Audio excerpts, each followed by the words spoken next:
How to install the press seal strap wrap for concrete manholes.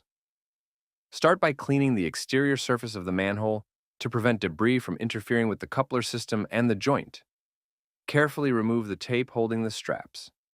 Keep the straps pointed away from your face. Now you can begin to place strap wrap onto the joint. Peel a small corner off of the release film from the butyl.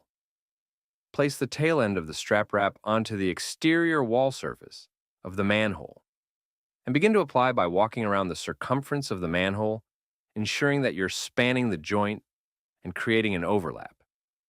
Using both hands, firmly press the wrap into the manhole wall. After reaching the starting point of the butyl, ensure you pull out the straps that will be inserted into the ratchets.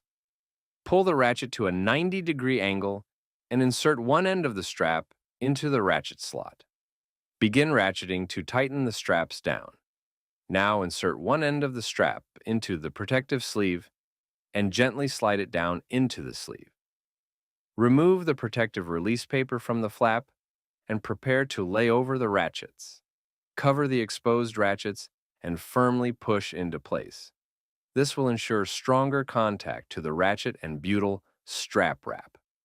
Thank you for watching this tutorial from Press Seal Corporation.